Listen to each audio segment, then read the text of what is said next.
So today we're going to talk about international franchising.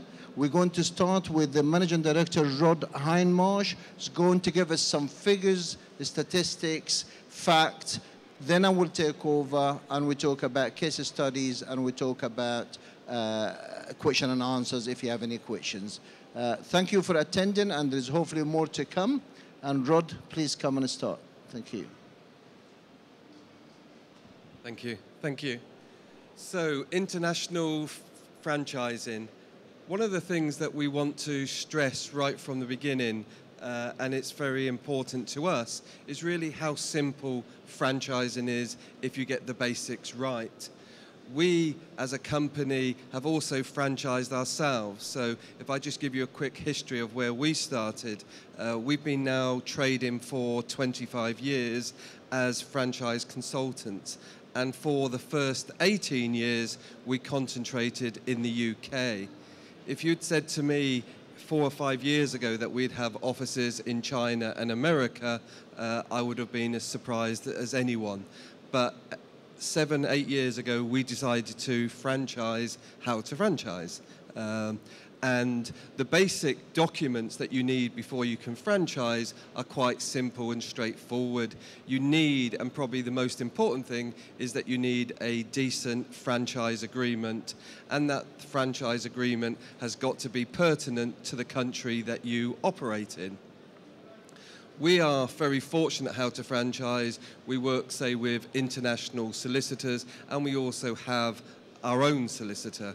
And my standard joke to that is that I have kept our solicitor, who now has worked for us for 22 years, longer than I've been able to keep a wife. But anyone that knows solicitors know that solicitors are more expensive than wives, unfortunately. So we decided to franchise our business, and we now have 18 international partners. We're also looking for and are talking to a couple of quite serious prospects in Turkey. We believe before you can go into a country, you have to have a local specialist, a local person who will understand the customs and the nature of the business. So we take on average 3 to 4 international franchise partners per year, and we work very heavily with them. What we try not to do is tell you how to franchise in a country, but actually show you the best practices that we've come across and then work with you. I always think franchising is like a religion, that if you do it properly, it is a total win-win proposition. A win proposition also for the franchisees, because they find a way of doing their business that is successful and built on the success of others. But also, when you buy a franchise, you don't just buy something that works. One of the most important things that you buy is the history. And sometimes that history may not be that great. The history of mistakes, the history of buying the wrong machinery or doing the wrong marketing activity. From that history, it saves you spending money and wasting money. In the UK and internationally, 90% of franchises make money in their first year. If you look at the statistic for businesses starting, 90% of businesses that start in the UK and most of Europe actually fail within their first year. So if you look at the statistics, 90% of franchisees make money in their first year, 90% of businesses normally fail. To me, one of the most encouraging proposition also is that 94% of franchisees are trading 5 years later. Again, compare that with that 90% of businesses have failed. To me, there really isn't a decision of whether you should buy a franchise. It's just making sure that you find the right franchise. To franchise internationally cannot be easier if you've got the right things in place. We as a company can help you to achieve that, but the tips that we would give to you if you wanted to do it by yourself is that you've got to find someone from that country. So We operate in China, and the people that show us how to do it are Chinese. We operate in Portugal, and the guy who shows us how to do it is Portugal. We will not operate in Turkey until we actually have found ourselves a Turkish citizen to advise us and show us the best way. The documents that you need to franchise start with the basics, the franchise agreement. This is the legal agreement between yourself and the franchisee. The second most important document is the operations manual. This is the equivalent of the Bible or the Quran. This is the way that you run your business. And it is very important that an operations manual is updated. You can't just do one 3 years ago and hope that it's going to be okay. You've also got to make account of the customs and traditions within that country. We've franchised, now we have 10 franchise partners in the UK and 18 internationally. So we've done it nearly 30 times, and our operations manual is in its 40th edition. Where it's been updated and things have changed. And again, each country has its own input as well.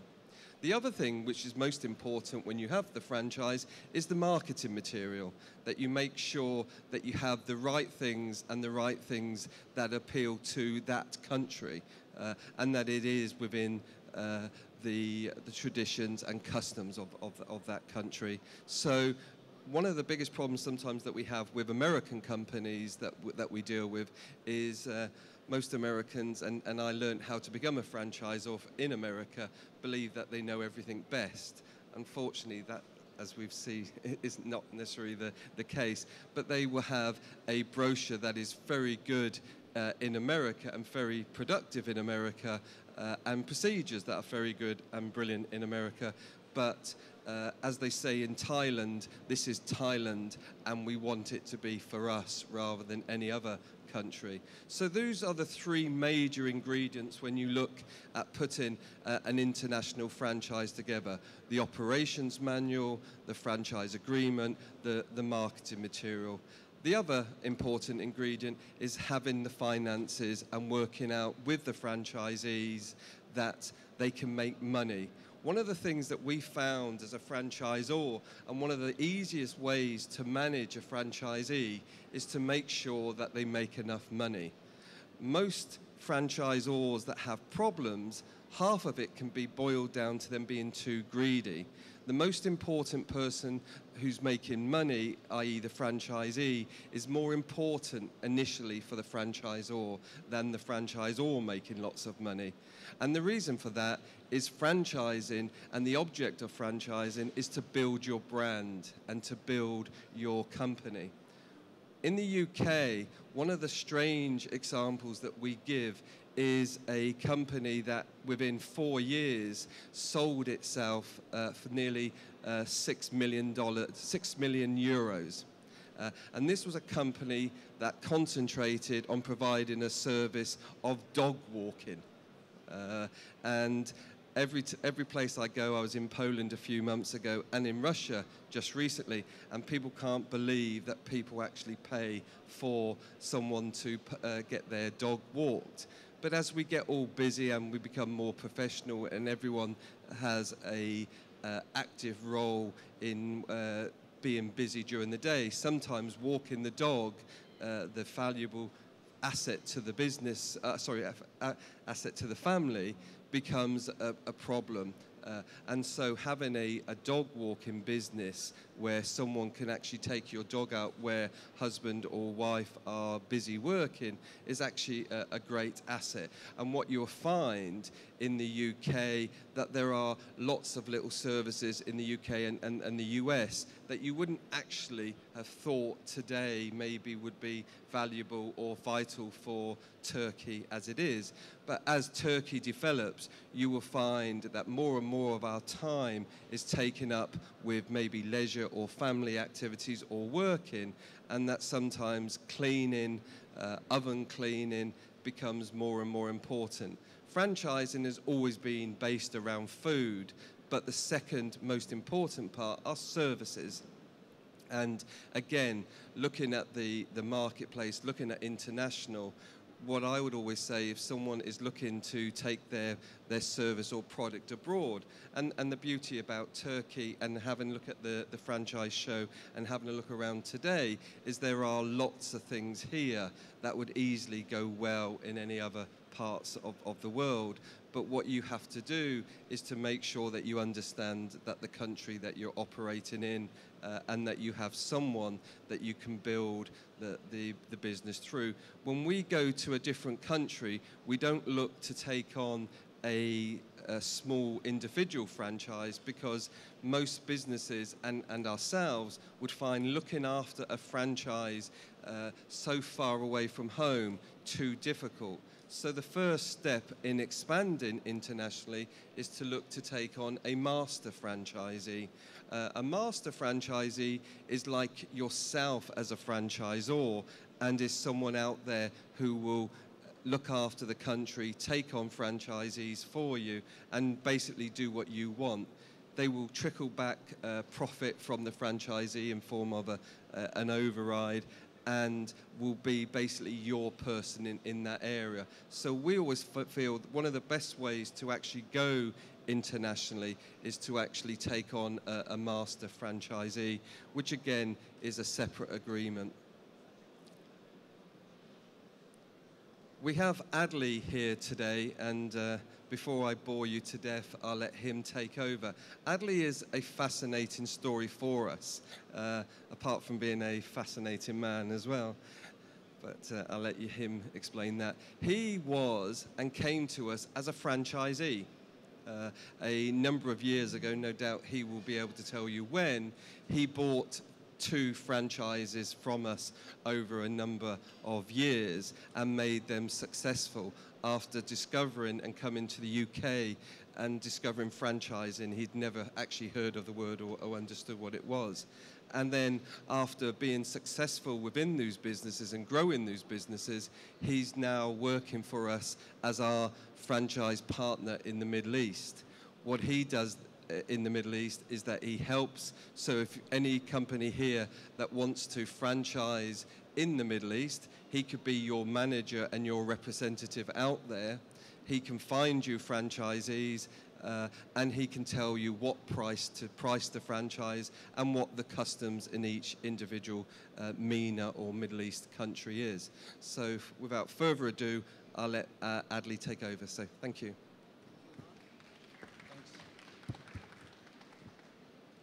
Assalamu alaikum again, good afternoon. I'm Adley. Originally I come from Palestine, born in Egypt, lived in England for 39 years. I actually went like anybody else who actually goes abroad as migrant, looking for a good and better living. I washed plates for 18 months. I became a waiter, I became a barman, I became an assistant manager, I became a general manager in a restaurant. I ran 5-star hotels for 2 years. So my background was always hard work, hard work, hard work. Did I know any different? No, I didn't. 1995, a friend of mine said, I tell you what, there's something called parcels. Do you know what parcels is? I said, no. He said, parcel is something that you ship from one end of a town till the other. It only costs you £6-7. I said, how does that work? He said, it's all franchise system. I never even heard the word franchising ever in my life before. He said, franchising is simple. You go and pay a fee for a company, established, perhaps it's international. They have a system, they have operation manual, they train you, they launch you, they help you, you're in business. How do I do it? I am one of the people. I come from a background that you really want something, pay for it. I paid the fees. I wanted to be a franchisee. I wanted to go to parcel and courier delivery service. I met Rod in my first ever franchise show I've been to in 1995 in England. And he encouraged me. He said, what you want? And I said, I want parcels. I don't know what parcels means. He introduced me to 3 companies within the same franchise show in London. I only had 25,000 with me. So one was 75, one was 50,000, one was 25. So of course I went for what I could afford. And I talked to them for about an hour. And I said, how can I start your industry just like that without having a background? And I'm serious. It's me who's done it. He said, you pay me the fees, come for 2 weeks training, get somebody else with you. So I had a partner. 1 week, he was trained in the warehouse. 1 week, I was trained in the administration, in the office. The following week, they sent me to the warehouse. They got him in the admin office. We both been trained how to run the business. In those 2 weeks, I already knew where I'm going to operate. The choice is mine to operate which location, where I live, where I work, wherever. I chose my location. I had the warehouse. They asked me for 4 vans, 4 drivers, and a secretary. Remember, I was a waiter. I was a restaurant manager. I never knew how to deal with a driver. So I've got the vans. I had trust in the system.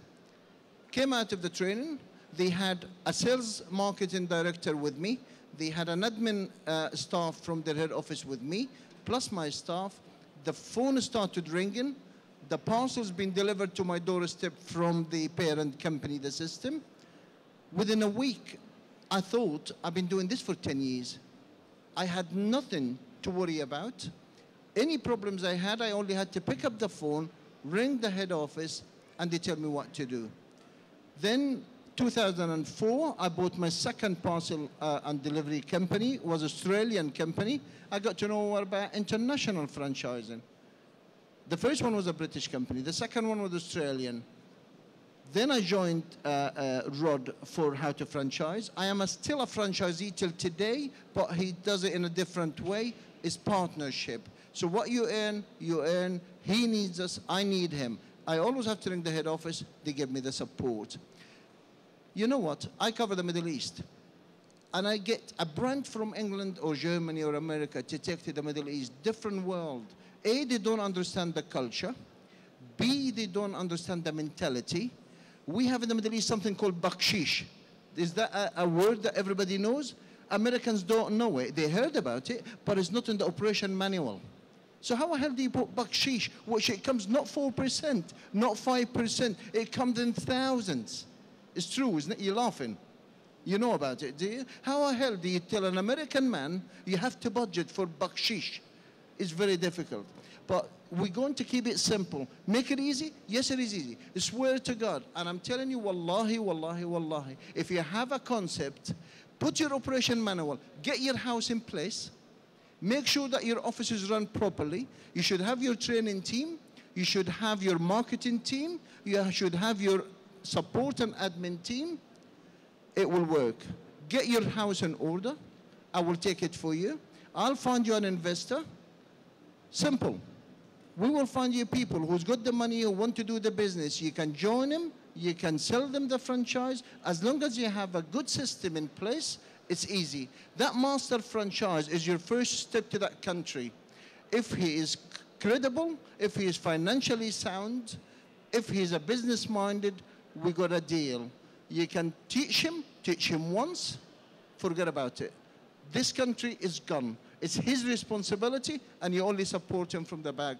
And truly speaking, we haven't exported just one brand or 2 or 5 or 10 brands. We exported more than 15 brands. I personally exported brands from the Middle East to London.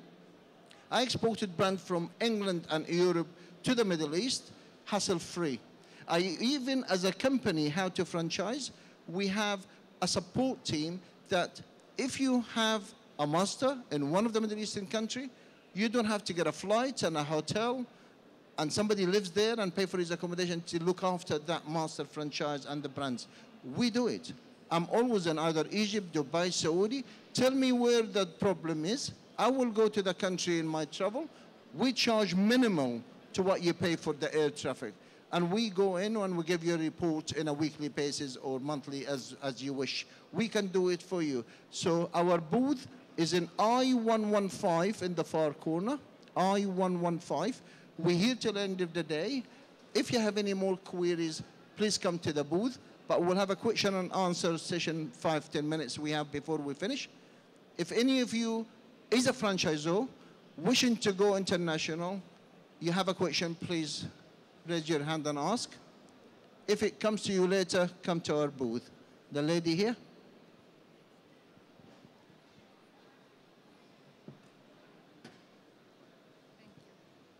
Hello. Hi. By thinking about all the opportunities, the custom rules, the customer behaviors, the economic situation of the countries, what do you think about the most opportunist country to be as a company to give franchises in food and beverage sector? In food and beverage? Yes. Do you want me to say who you are or not?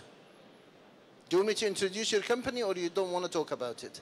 I am from Simit Sarayı. Thank you. Simit Saray, very, very brave company, Turkish. Actually, they came to England, very, very brave. They took a unit right in Oxford Street. It's the most expensive part at their own money. And trust me, they will conquer the world. They will conquer the Middle East. They will conquer Europe from London. They've done it. And I think the government does help, doesn't it? Am I right?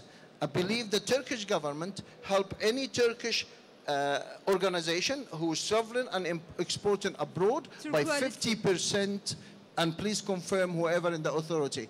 The Turkish government help the Turkish organization to go abroad. They want you to be abroad. And I love coming here. Now, coming back to you, you've done it well. You can sell the world from Oxford Street. Mm-hmm. You have nowhere. But in the Middle East is one of the areas, culture, very important. They have a different mind altogether. They really have different mentality. But you will get used to it. The master who's going to buy the master franchise from you, he actually knows what he's up to, and he will advise you, and I will advise you. So the Middle East, I can help you. Europe, we have a partner in Berlin, Portugal, and Spain. Mm-hmm. Have I answered your question? I've just wondered if you can tell me just an exact country, just one country. To do what? To do a franchise business. Yes. Can you tell me this is the most opportunist country by governmental support, by custom rules, by customer behaviors, by money value, away from Turkey? USA, yes, from a Turkish company to invest in abroad. Okay. What should be the best country? Okay. To be honest, I don't know why you're asking me. You already got the Middle East conquered. I tried to get you a master in Egypt. You said we sold it. I've got you a master in Saudi. I said, hello, we sold it. I got you a master in Qatar. I said, maybe.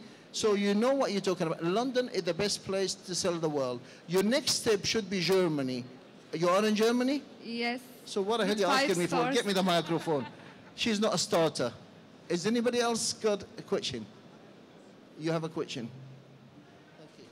It's for Mr. HindMARSH. Welcome to Turkey to show. I have a question about the master franchising agreement. Can you a little more give more information about master franchising principles, please? Okay. Thank you. Just to answer your question, the UK. I would have answered the UK. The reason why I would have answered the UK, the banks will end up to 80% funding, and the US and Canada are similar. With a franchise agreement, the fundamentals of a franchise agreement is that they protect the franchisor.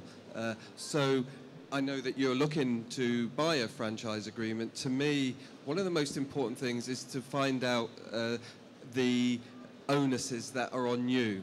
So as a franchisee, there's going to be a special part under your obligations. So it's to understand and look through that. What is most important from a franchisor and a franchisee is that you get legal advice, and that you get legal advice from people that speak your language. We always joke in the UK that lawyers and solicitors have a separate language. We have had our own solicitor who works for us for 22 years, and every time I speak to her, I think that she's been made managing director and that I am the T-boy. And she will take maybe sometimes 40 minutes for her to answer a question. And at the end of it, I would turn around and say, I just wanted to know if it was yes or no. It is very important that you have legal advice and that you understand your obligations. So when it comes to a franchisee, you have to not skimp on getting legal advice. The number of times I meet franchisees who have had problems, and when I've turned around and said, when you looked at the agreement, did you understand it? and they've signed the agreement without understanding it. It is like a marriage, and before you marry someone, I'm sure you at least have 1 or 2 visits with them. Good evening. I am become the starter. I have a product about the satellite and television system, the cable connectors from Italy. And I have been, that is 2008 was. And I become taught many times, but I didn't starting. And I have a contact with the company. So I want to get in first of all in the Turkish market, and then also I'm Bulgarian. I have a citizen Bulgarian, and then become to Bulgarian market. What is the difficulty between the international franchising and Turkish franchising?